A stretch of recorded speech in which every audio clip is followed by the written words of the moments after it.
En el corazón palpitante de una metrópoli que nunca duerme, donde el acero y el cristal parecen desafiar la voluntad misma del cielo, se alza el imponente rascacielos Atlas como un monumento a la ambición humana y al poder absoluto del dinero. A los pies de este gigante de reflejos fríos y sombras largas, un hombre de 75 años, llamado Elías, se arrodilla sobre la tierra fértil de un pequeño jardín interior, con sus manos agrietadas y oscurecidas por décadas de labor honesta, moviéndose con la delicadeza de quien acaricia a un recién nacido, mientras poda cuidadosamente los rosales que son lo único vivo y fragante en este desierto de cemento. Mientras los ejecutivos de rostros pálidos y trajes que cuestan más de lo que un obrero gana en un año, desfilan a su alrededor envueltos en nubes de perfumes caros y conversaciones sobre intereses bancarios, nadie se detiene a mirar al anciano cuyas botas gastadas parecen fuera de lugar en este santuario de la modernidad,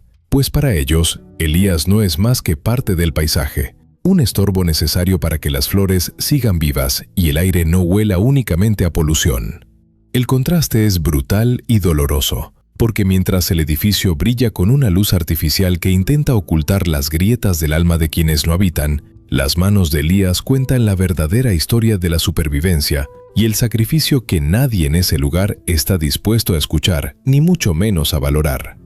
Marcos, el flamante dueño de esta torre de cristal, y un hombre cuya frialdad es tan afilada como el corte de su ropa de diseñador, camina ese día por el vestíbulo principal rodeado de un séquito de inversores internacionales que han venido a cerrar el trato que lo convertirá en el hombre más poderoso de la región.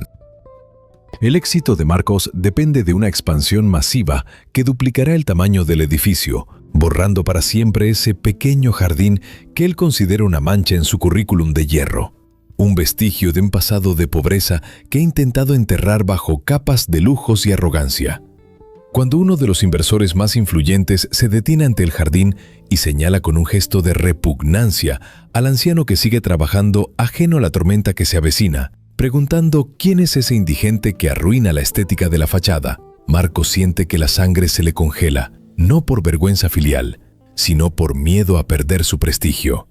En lugar de reconocer al hombre que lo cargó en hombros y que vendió hasta su último recuerdo para que él pudiera estudiar en las mejores universidades del extranjero, Marcos clava su mirada gélida en su propio padre y responde con una voz que no tiembla que se trata de un simple empleado temporal al que mantienen por pura caridad y que mañana mismo estará fuera de las instalaciones. Elías escucha cada una de esas palabras a través de la ventana abierta, y aunque su corazón recibe un impacto más fuerte que cualquier mazazo que haya dado en sus años de construcción, no hay ira en sus ojos nublados por la edad, sino una tristeza profunda y un vacío que solo puede sentir un padre que se da cuenta de que el monstruo que tiene enfrente nació de su propio amor. La noche cae sobre la ciudad con una pesadez asfixiante, y mientras las luces del rascacielos se encienden como estrellas falsas, Elías es llamado al despacho principal en el último piso, un lugar donde el aire es tan escaso como la compasión y donde su hijo lo espera con la arrogancia de quien se cree dueño del destino ajeno. Sin siquiera ofrecerle un asiento o un vaso de agua, Marcos lanza sobre el escritorio de madera de caoba una carpeta llena de documentos legales y un fajo de billetes que parece un insulto a la dignidad de cualquier hombre que sepa lo que es ganarse el pan con el sudor de su frente. Le ordena que firme la transferencia de propiedad de ese pequeño trozo de tierra donde están los rosales, explicándole con un tono condescendiente que ese jardín será destruido para dar paso a una nueva ala de oficinas, y que a cambio él le comprará un departamento pequeño en la periferia, lejos de su vista y de sus compromisos sociales. Lo que Marcos ha olvidado en su ascenso meteórico hacia la cima es que hace 25 años, cuando la familia estaba al borde del abismo y no había más que deudas y hambre, Elías vendió todas las hectáreas de la granja familiar excepto ese pequeño cuadrante en el centro de la ciudad que su abuelo le había heredado con la promesa de que nunca se vendería bajo ninguna circunstancia. Jurídicamente, el rascacielos Atlas rodea la tierra de Elías, pero no la posee, y sin la firma de ese anciano al que su hijo acaba de llamar estorbo, el proyecto de expansión de $1.000 millones no es más que un montón de papel mojado que pone en riesgo toda la fortuna de la compañía. La tensión en la habitación se vuelve casi sólida cuando Elías, en lugar de tomar el bolígrafo de oro que se le ofrece, cruza sus manos nudosas sobre su regazo y mira a su hijo con una sabiduría que ningún libro de economía podría enseñar jamás, preguntándole si realmente cree que el dinero puede comprar el suelo donde descansan los recuerdos de su madre. Marcos pierde la compostura y comienza a gritar, dejando salir todo el resentimiento acumulado, llamando a su padre fracasado y asegurando que su vida dedicada a la tierra no ha servido para nada en un mundo que solo respeta a los que están en la cima. Es entonces cuando Elías busca en su viejo bolso de cuero, un objeto que ha estado con él desde los tiempos de la granja, y extrae una carta amarillenta por el tiempo, escrita con la letra temblorosa de una mujer que amó sin condiciones hasta su último suspiro en este mundo. En ese papel, la madre de Marcos pedía que el jardín se mantuviera como un santuario de paz, un recordatorio de que las raíces son siempre más importantes que las copas de los árboles, sin importar cuántas nubes alcancen estos últimos con su vanidad. Elías lee la carta en voz alta, y su voz, aunque suave, retumba en el lujoso despacho como el trueno que precede a la limpieza de una tormenta de verano, dejando a Marcos en un silencio que por primera vez en su vida se siente como una derrota absoluta. Con una calma que solo poseen aquellos que han encontrado la paz en la verdad, el anciano le explica que la torre de cristal es hermosa, pero es transparente, y que a través de sus muros se puede ver perfectamente el vacío que habita en el corazón de quien la construyó sobre el desprecio a su propia sangre. Elías decide que la tierra que fue testigo de su esfuerzo y del amor de su esposa no será el cemento de una oficina fría, sino un regalo para todos aquellos que, como él, necesitan un respiro de belleza en medio del caos de la gran ciudad. Al día siguiente, en lugar de presentarse con la firma que salvaría el negocio de Marcos, Elías se reúne con los representantes de un fondo municipal para donar legalmente el terreno, con la condición de que se transforme en un parque público que lleve el nombre de su amada esposa. La noticia corre como la pólvora en los círculos financieros y los inversores, al enterarse de que el rascacielos ahora estará rodeado por un espacio comunitario lleno de niños y gente común en lugar de una exclusiva zona comercial. Deciden retirar sus fondos por considerar que el entorno ha perdido su estatus de lujo. Marcos observa desde su ventana, a cientos de metros de altura, cómo la maquinaria que debía expandir su imperio se retira, mientras su padre, abajo en el jardín, comienza a plantar nuevas semillas en la misma tierra que su propio hijo despreció por estar sucia. La justicia de esta historia no se encuentra en la ruina económica de Marcos, sino en la revelación de que el éxito sin honor es una prisión de oro donde el carcelero es la propia soledad del triunfador.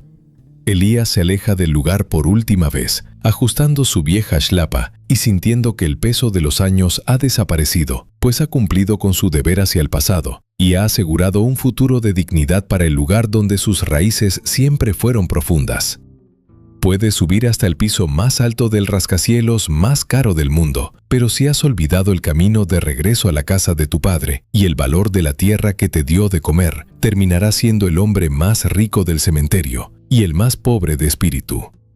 La verdadera estatura de un hombre no se mide por la altura de su edificio, sino por la limpieza de la tierra sobre la que camina y por la capacidad de mirar a los ojos a quienes lo ayudaron a llegar allí.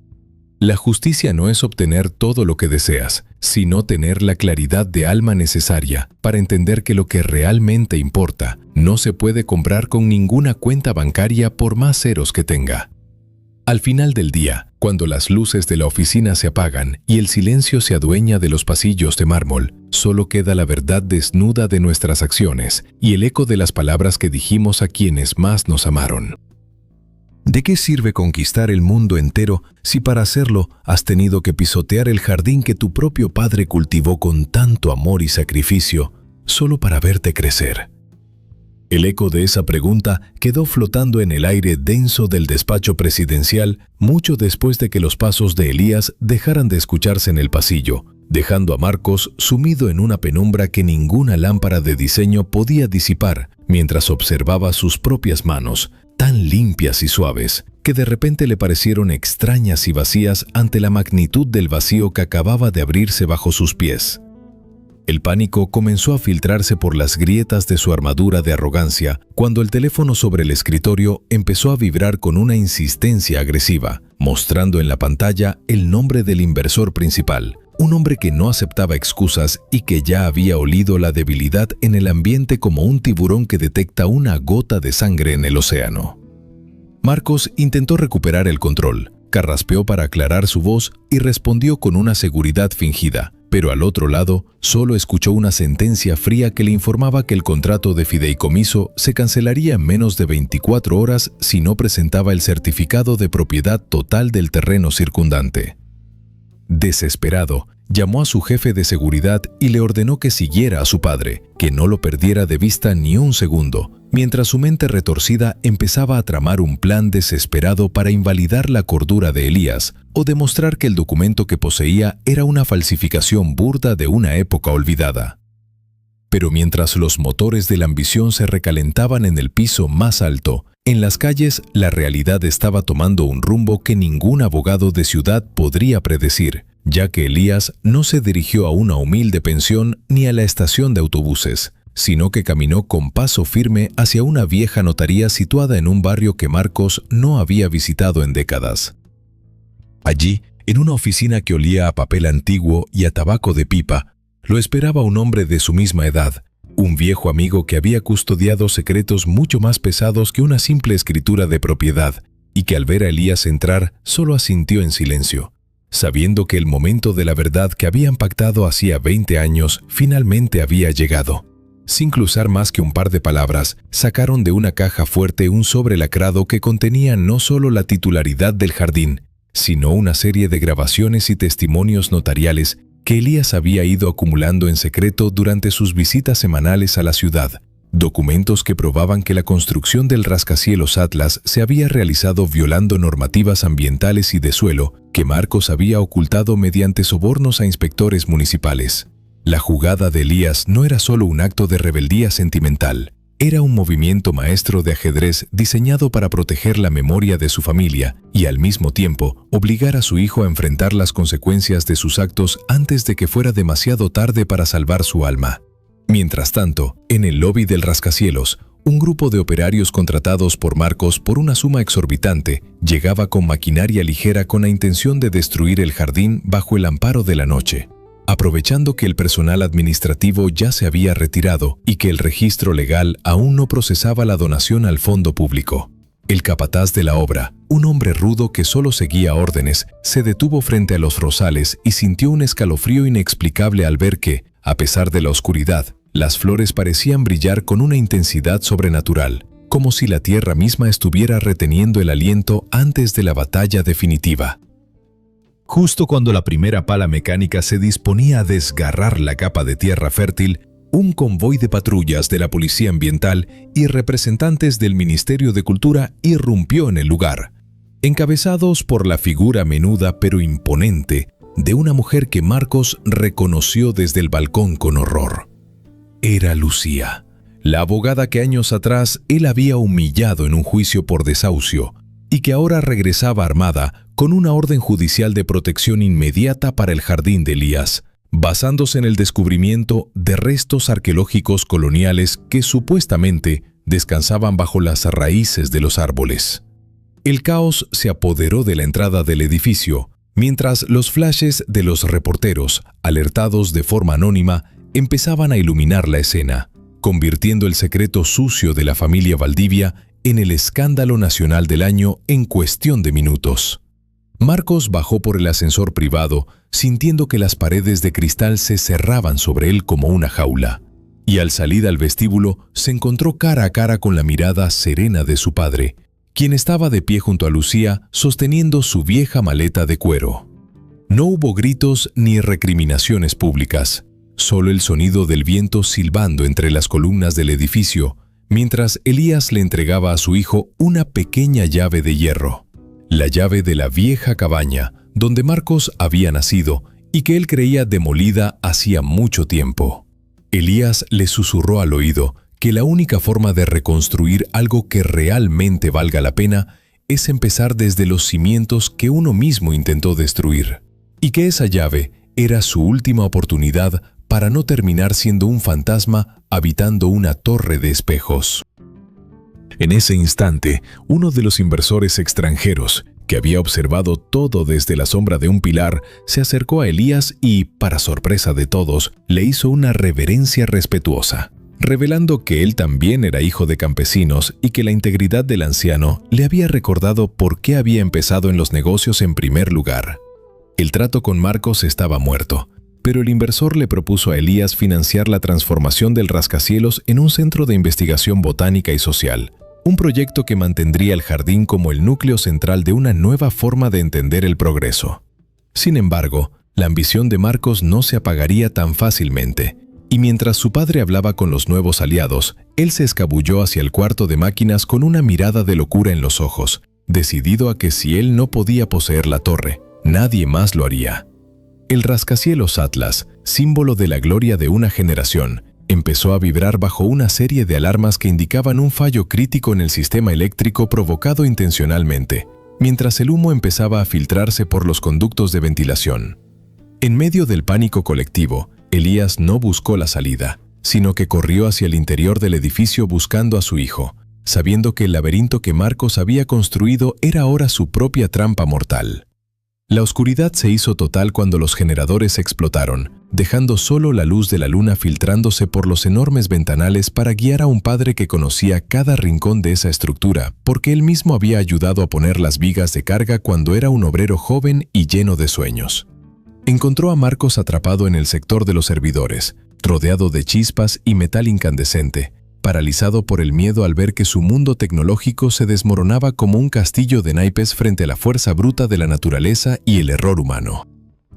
Con una fuerza impropia de su edad, Elías arrastró a su hijo por las escaleras de emergencia, evitando los ascensores que se habían convertido en ataúdes metálicos, mientras le recordaba con voz firme que la tierra siempre reclama lo que es suyo. Al salir finalmente al aire fresco de la noche, ambos se desplomaron sobre el césped del jardín, viendo cómo el fuego consumía las oficinas superiores, pero se detenía milagrosamente antes de alcanzar las plantas bajas, como si el sacrificio de las rosas hubiera creado una barrera infranqueable. Marcos, cubierto de ceniza y con el traje hecho jirones, lloró por primera vez desde que era niño, aferrado a las rodillas de su padre mientras sentía el olor a tierra mojada que tanto había despreciado. Pero justo cuando parecía que la redención estaba al alcance de la mano, un extraño hombre vestido de gris se acercó a ellos entre la multitud, entregándole a Elías una notificación legal que cambiaría el juego una vez más, revelando que la propiedad del terreno tenía una deuda oculta que databa de la época de la Guerra Civil. El conflicto apenas estaba entrando en una fase mucho más oscura, donde antiguos enemigos de la familia Valdivia, que habían estado esperando en las sombras durante décadas, veían ahora la oportunidad perfecta para reclamar no solo el edificio, sino todo el legado de Elías. La lucha por el jardín ya no era solo una disputa familiar, se estaba convirtiendo en una guerra de poderes invisibles que amenazaba con devorar todo lo que el anciano había intentado proteger. Marcos miró a su padre y vio por primera vez el miedo en sus ojos, no por él mismo, sino por el secreto que esa notificación representaba, un secreto que vinculaba la fortuna de la familia con un pasado oscuro que Elías nunca se atrevió a confesarle a nadie. La llave de hierro que Elías le había entregado antes no era solo para la cabaña, era la llave de un sótano oculto bajo el jardín, donde se guardaba la prueba de un crimen que ocurrió antes de que Marcos naciera. Mientras las sirenas de los bomberos llenaban el aire, Elías comprendió que para salvar a su hijo de la ruina total, tendría que confesar su propia participación en aquellos eventos que marcaron el inicio de su pobreza y el ascenso de los que ahora querían destruirlos. El hombre de gris sonrió con una frialdad absoluta y le dio un plazo de 48 horas para entregar los documentos originales o enfrentarse a un juicio que borraría el nombre de los Valdivia de la historia. Elías se puso de pie, limpió la ceniza de su rostro y miró hacia el horizonte donde el sol empezaba a asomar con una luz violácea, sabiendo que el camino que tenía por delante sería el más difícil de su vida. Marcos, dándose cuenta de que la arrogancia de su torre era una nimiedad comparada con el peso de la historia que su padre llevaba sobre los hombros, le ofreció su mano para ayudarlo a levantarse, sellando una alianza que por primera vez no estaba basada en el beneficio, sino en la supervivencia mutua. Decidieron refugiarse en la vieja cabaña, el único lugar que no estaba bajo la vigilancia de sus enemigos, un refugio de adobe y madera perdido en las montañas donde el tiempo parecía haberse detenido. Allí, rodeados por el silencio de la naturaleza, Elías comenzó a relatar la verdadera historia de cómo la familia perdió sus tierras originales y por qué el rascacielos Atlas fue construido sobre una mentira que él mismo ayudó a sostener para proteger la vida de Marcos cuando éste era apenas un bebé.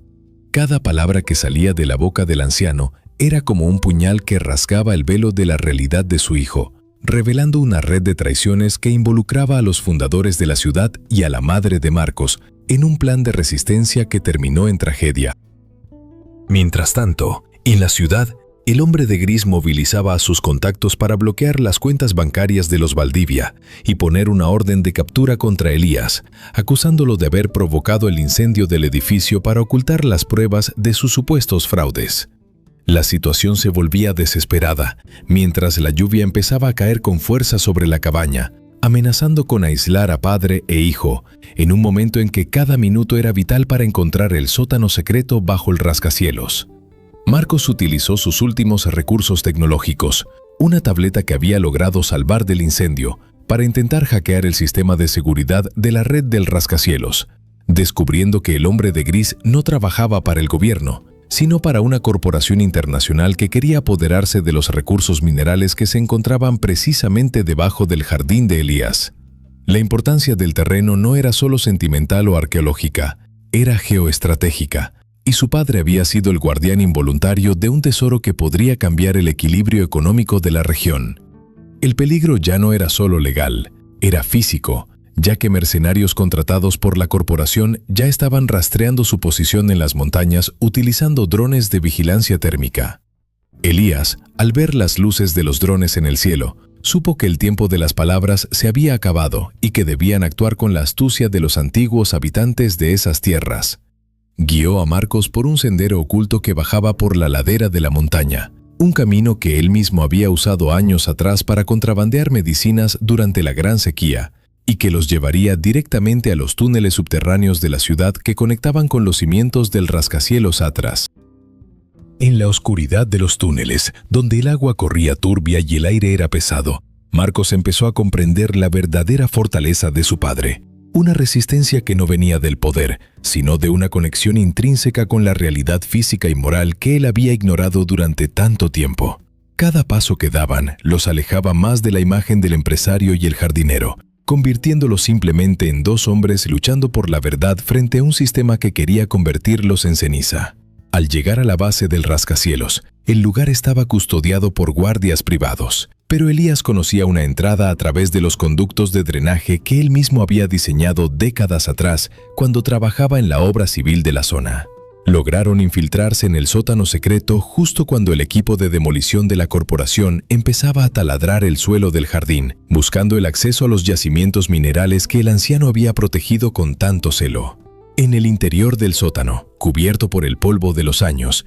encontraron no solo los documentos originales, sino una serie de diarios pertenecientes a la madre de Marcos, donde ella detallaba cómo había sido extorsionada para que su hijo pudiera tener un futuro lejos de la miseria. La verdad era mucho más dolorosa de lo que Marcos imaginaba, pero también le otorgaba una paz que nunca había sentido en sus años de opulencia, ya que ahora entendía que su éxito no era fruto de su genialidad, sino del sacrificio silencioso y heroico de sus padres. Pero justo cuando tenían las pruebas en la mano, la puerta del sótano se abrió con un estruendo, y la figura del hombre de gris apareció recortada contra la luz de las linternas de sus guardias, apuntándoles con un arma mientras les exigía que entregaran los diarios. El enfrentamiento final estaba a punto de ocurrir en el mismo lugar donde todo había empezado, bajo las raíces de los rosales que ahora estaban a punto de ser arrancados por la codicia corporativa.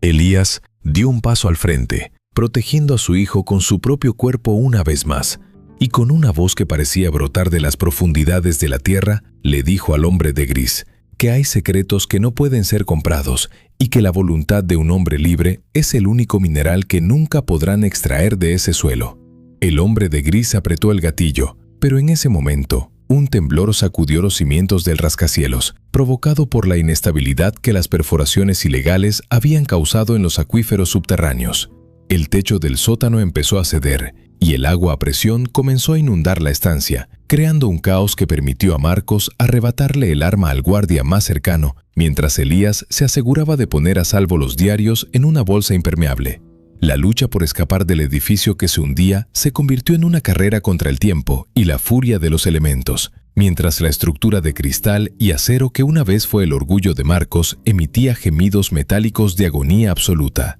Lograron salir a la superficie justo cuando la Torre Atlas empezaba a inclinarse peligrosamente hacia un lado, provocando la evacuación masiva de los edificios colindantes y atrayendo la mirada de toda la ciudad hacia el desastre inminente. Elías y Marcos, empapados y exhaustos, se alejaron del perímetro de seguridad mientras veían cómo el símbolo de la ambición se desmoronaba lentamente, pero el jardín, situado en una placa tectónica más estable que ellos mismos habían reforzado años atrás, permanecía casi intacto en medio de la destrucción. La corporación había perdido su oportunidad y las pruebas del fraude ahora estaban en manos de la prensa internacional, lo que aseguraba que los responsables irían a prisión y que el terreno sería protegido para siempre como un parque nacional.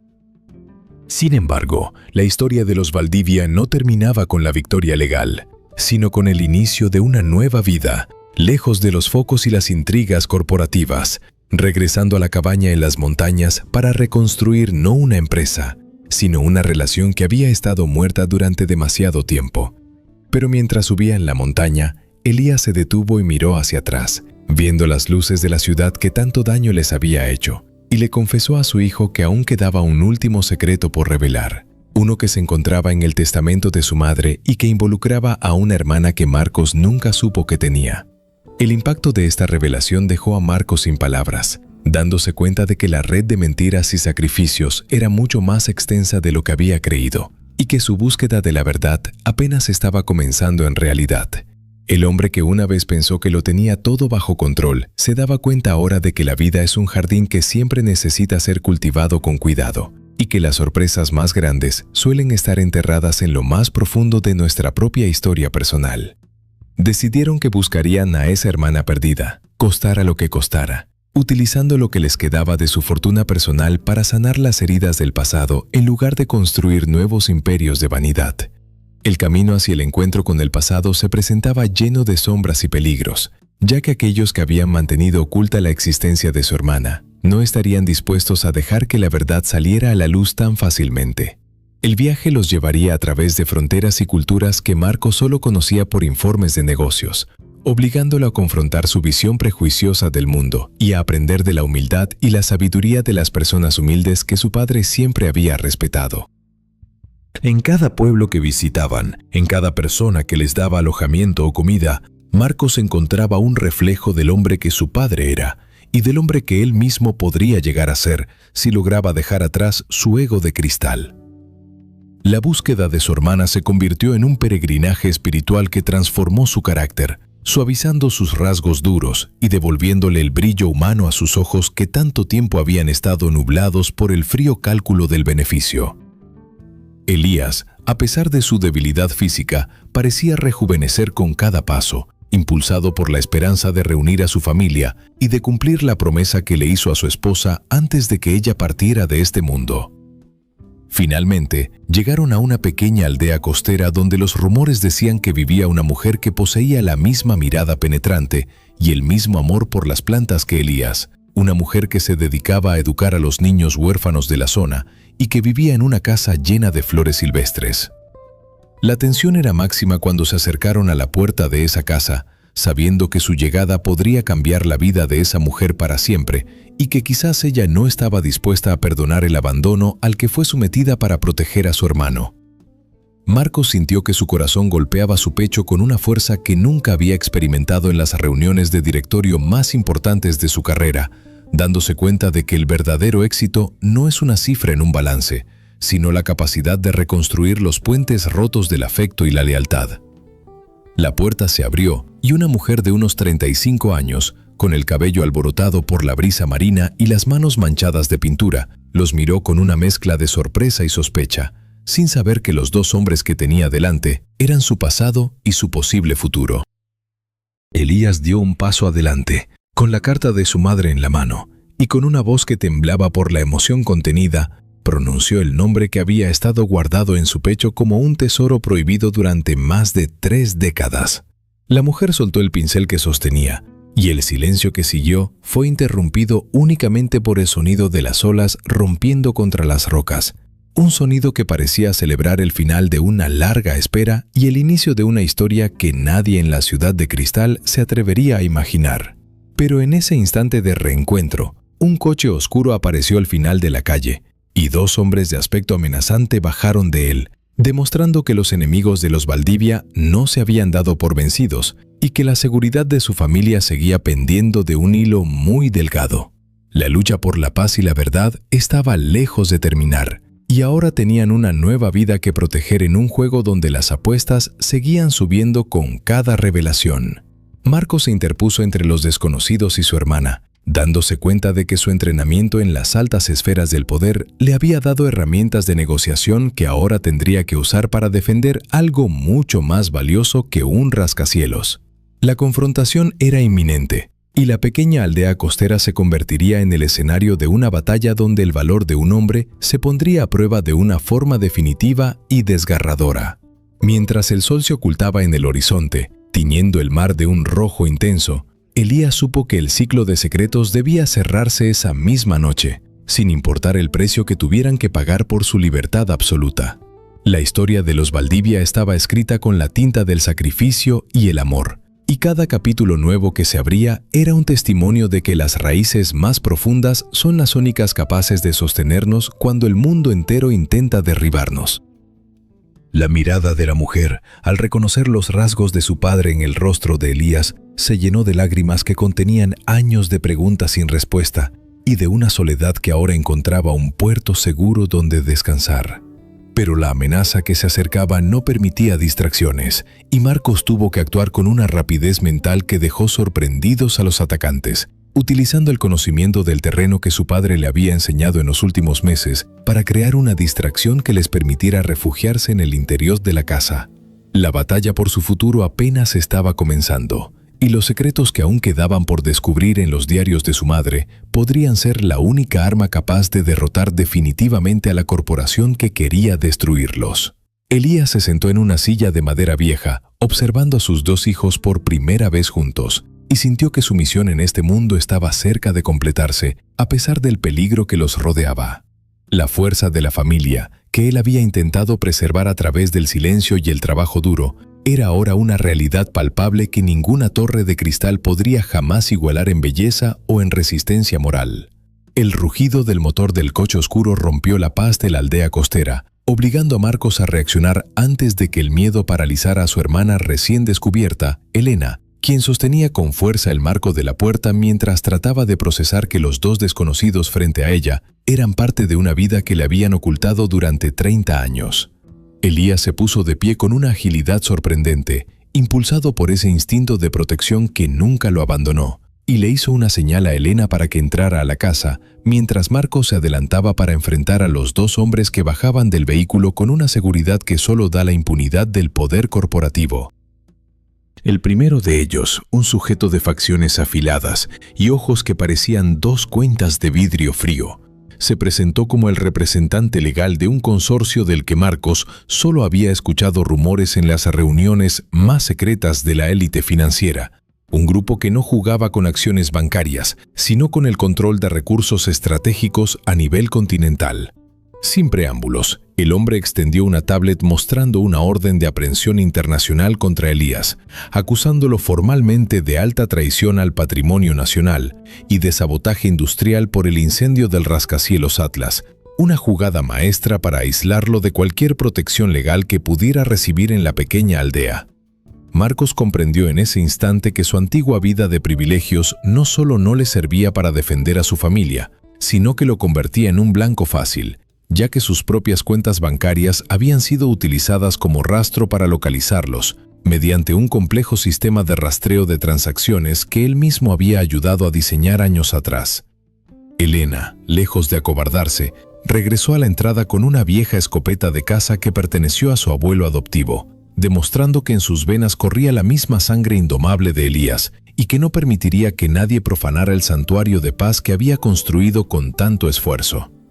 El ambiente se cargó de una electricidad estática que hacía que el vello de los brazos se erizara, mientras Elías tomaba el diario de su difunta esposa y lo levantaba frente a los hombres de gris, advirtiéndoles que si daban un paso más, la información contenida en esas páginas sería liberada automáticamente en una red descentralizada de servidores que él había configurado con la ayuda de un viejo contacto en la capital.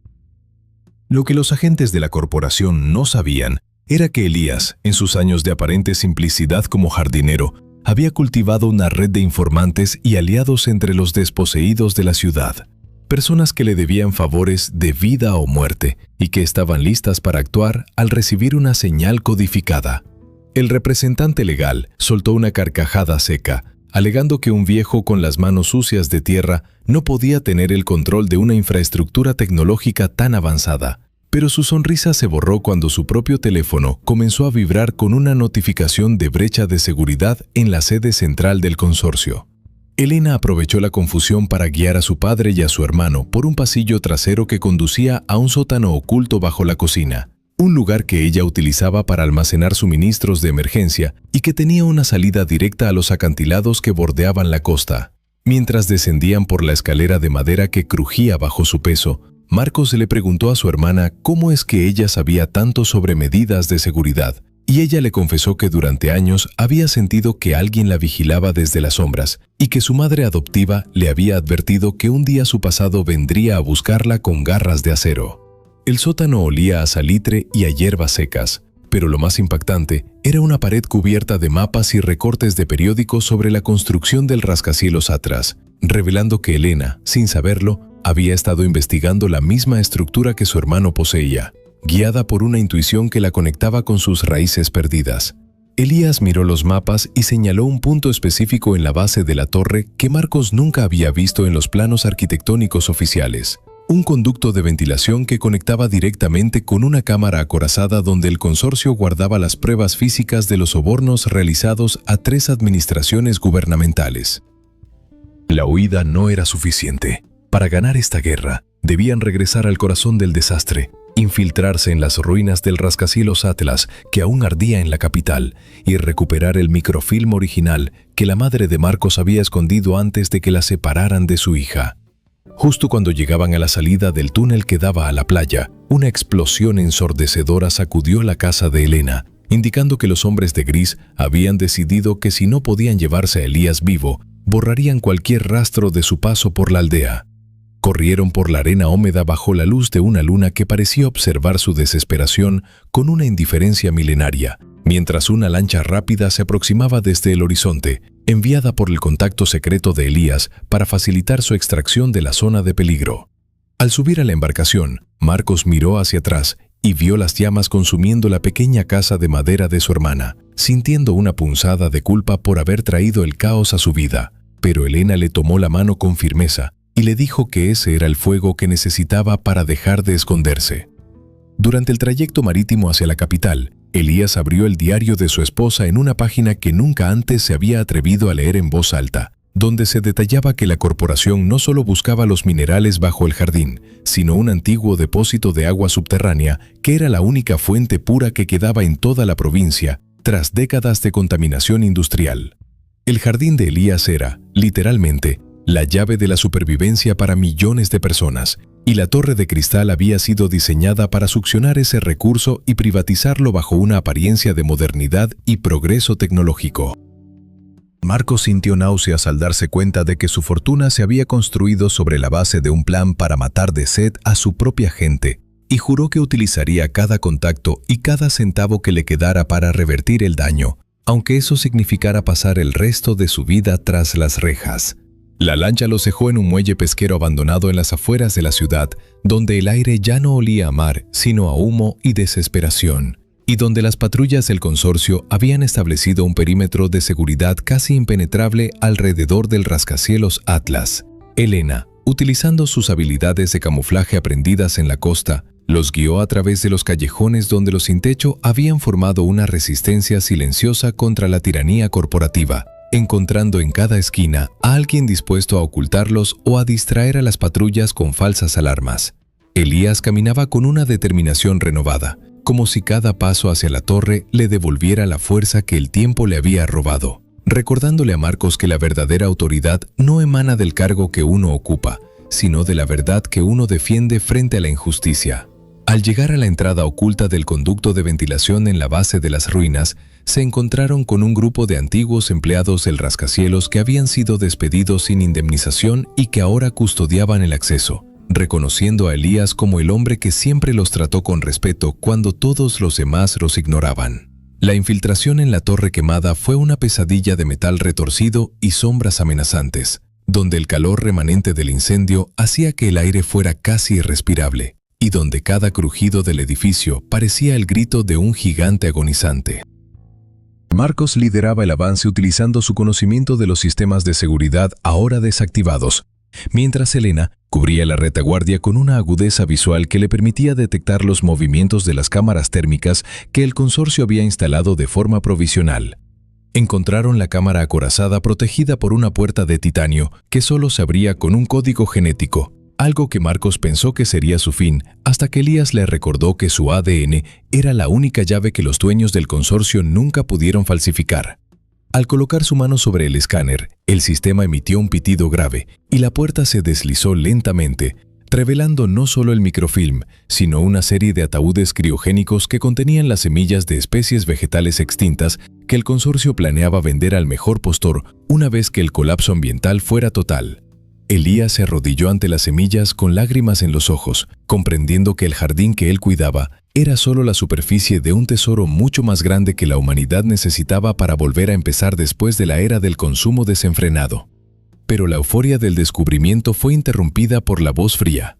del representante legal que resonó a través de los altavoces de la cámara, informándoles que habían activado una carga de demolición controlada para enterrar la torre y todos sus secretos de una vez por todas. Tenían exactamente 10 minutos para salir del edificio antes de que 10.000 toneladas de escombros cayeran sobre ellos, y el único camino de salida estaba ahora bloqueado por un equipo de mercenarios que descendía por los huecos de los ascensores.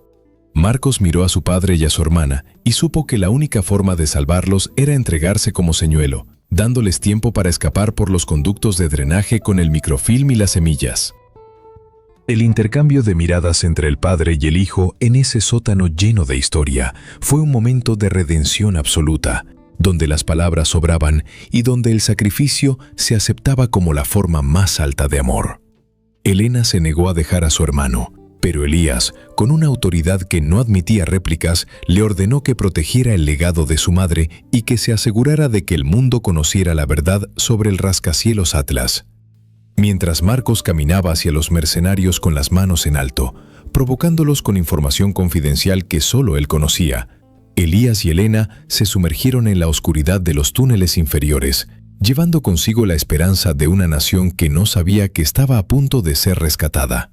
La explosión inicial sacudió los cimientos con una violencia telúrica, y Marcos sintió que el suelo desaparecía bajo sus pies mientras el humo negro lo envolvía todo, dejándolo en una inconsciencia donde solo escuchaba el susurro de las hojas de los rosales de su padre. Cuando abrió los ojos, se encontraba en una cama de hospital, custodiada por oficiales de la Policía Nacional que no pertenecían a la nómina del consorcio, y al mirar por la ventana, vio que el rascacielos Atlas ya no existía, pero en su lugar había una multitud de personas plantando árboles en el terreno donde antes estaba su oficina. Lucía, la abogada, estaba sentada a su lado con una carpeta llena de noticias sobre el arresto de los directivos del consorcio y la liberación de la información que Elías había compartido con la prensa mundial.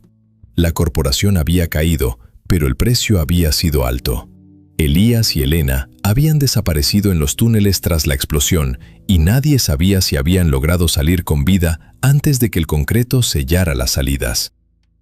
Marcos pasó meses recuperándose de sus heridas, dedicando cada día a la creación de una fundación que protegiera los recursos hídricos de la región y trabajando codo a codo con los antiguos empleados que lo habían ayudado en las ruinas.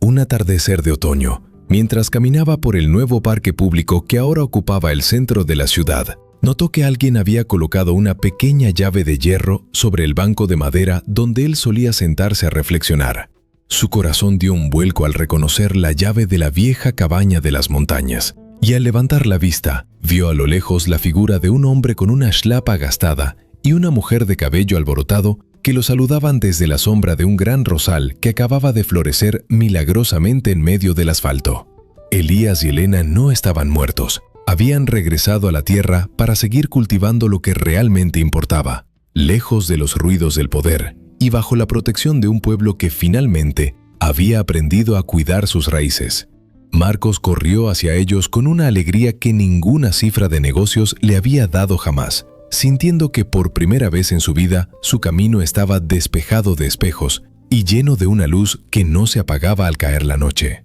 Pero al llegar al lugar donde los vio, solo encontró un pequeño sobre de papel amarillo con el nombre de su madre escrito en el frente y una coordenada geográfica que apuntaba hacia un lugar en el desierto donde supuestamente no podía crecer nada. La misión no había terminado. La red de secretos de la familia Valdivia se extendía mucho más allá de las fronteras de la capital, y el microfilm que habían recuperado contenía un mapa que mencionaba un refugio donde otras familias desposeídas estaban esperando la señal para recuperar lo que les pertenecía. Marcos comprendió que su redención no era un destino final, sino un proceso continuo de servicio a los demás, y que la herencia de su padre era un compromiso que debía honrar cada segundo de su existencia. Se subió a su vieja camioneta, dejando atrás el lujo y la comodidad, y se dirigió hacia el desierto con la certeza de que su verdadera riqueza estaba en el viaje y no en la meta. Al llegar a las coordenadas indicadas, lo que encontró no fue arena y desolación, sino un oasis tecnológico y ecológico oculto bajo dunas artificiales, donde cientos de personas trabajaban en proyectos de energía limpia y agricultura sostenible, financiados por los recursos que su madre había desviado del consorcio durante años sin que nadie se diera cuenta. La mente maestra detrás de todo este complejo no era otra que su hermana Elena, quien había estado operando desde las sombras para preparar el terreno para el día en que la Torre Atlas cayera y el conocimiento fuera liberado. Elías estaba allí, supervisando el sistema de riego con la misma paciencia con la que podaba los rosales en el rascacielos, recordándole a Marcos que la paciencia es la madre de todas las victorias y que la tierra nunca olvida a quienes la tratan con amor. Pero la paz del oasis se vio amenazada cuando un satélite militar detectó la firma térmica del complejo y una nueva flota de drones de última generación apareció en el horizonte, pertenecientes a una coalición internacional de empresas que no estaban dispuestas a permitir que una alternativa al sistema de escasez planificada tuviera éxito. La guerra por el agua y la vida entraba en una escala global, y Marcos se dio cuenta de que su conocimiento de las estrategias corporativas sería vital para organizar la defensa de este último refugio de la humanidad consciente. No había vuelta atrás. La historia de los Valdivia se convertía ahora en el estandarte de una revolución silenciosa que amenazaba con derribar todas las torres de cristal del mundo para devolverle el poder a la tierra y a quienes la trabajan. Cada habitante del oasis tomó su lugar en la línea de defensa, no con armas de fuego, sino con escudos electromagnéticos y protocolos de ciberdefensa que neutralizaban la tecnología de los atacantes, demostrando que la inteligencia colectiva era superior a la fuerza bruta del capital. Elías miró al cielo y sonrió, sabiendo que las nubes que se formaban sobre el oasis eran el resultado de un proceso de siembra de lluvia que ellos mismos habían perfeccionado, y que la tormenta que se avecinaba no sería de destrucción, sino de purificación. Marcos sintió una conexión espiritual con cada persona en ese lugar, dándose cuenta de que la individualidad es una ilusión de la vanidad y que somos parte de un tejido vivo que respira y late al unísono. La primera oleada de drones cayó sin disparar un solo proyectil, desactivados por un pulso que Elena lanzó desde el núcleo del complejo, dejando a los atacantes en una ceguera tecnológica que los obligó a retirarse temporalmente. Pero sabían que regresarían con más fuerza y que la lucha por el oasis sería la batalla definitiva por el alma del planeta. Una batalla donde el sacrificio de cada uno determinaría el destino de las generaciones venideras. Elías llamó a sus 2 hijos y les entregó una pequeña caja de madera que contenía un puñado de tierra de la granja original, pidiéndoles que si algo les sucedía, llevaran esa tierra a los 4 rincones del mundo, para que la vida nunca dejara de brotar. Marcos y Elena juraron proteger ese legado con su vida, sintiendo que el peso de la responsabilidad era ligero comparado con la satisfacción de estar haciendo lo correcto en un mundo que había perdido el norte. La noche cayó sobre el oasis con una belleza sobrecogedora, llena de estrellas que parecían diamantes puestos sobre un terciopelo oscuro, recordándoles que somos polvo de estrellas, destinado a brillar incluso en medio de la oscuridad más absoluta. La vigilancia continuaba, pero el miedo ya no tenía lugar en sus corazones, reemplazado por una paz que solo conocen los que han encontrado su propósito y han perdonado su pasado. En la distancia, las luces de la ciudad parecían débiles y lejanas, como brasas de un fuego que se extingue, mientras el oasis palpitaba con una energía vibrante y llena de esperanza. Marcos se sentó junto a su padre y escuchó las historias de sus antepasados, de hombres y mujeres que habían luchado contra la opresión con nada más que su fe y su trabajo, comprendiendo que él era el eslabón de una cadena que nunca se rompería mientras hubiera alguien dispuesto a plantar una semilla. La verdadera historia apenas estaba comenzando, y cada amanecer traía consigo un nuevo desafío y una nueva oportunidad para demostrar que el amor es la fuerza más poderosa del universo. En el silencio de la madrugada, mientras el agua corría por los canales de riego con un sonido musical, Marcos escribió en su diario que la libertad no es la ausencia de obligaciones, sino la capacidad de elegir nuestras propias raíces y defenderlas hasta el final.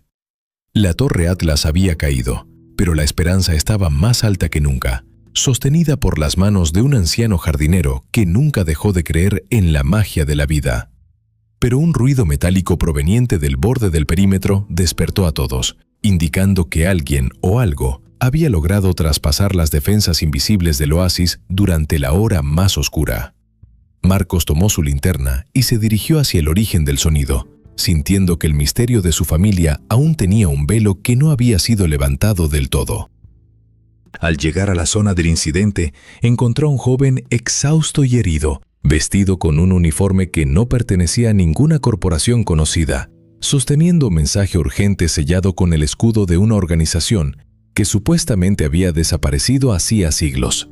El mensaje decía que el verdadero enemigo no estaba fuera de sus muros, sino escondido en el código genético que habían recuperado en la cámara acorazada del rascacielos.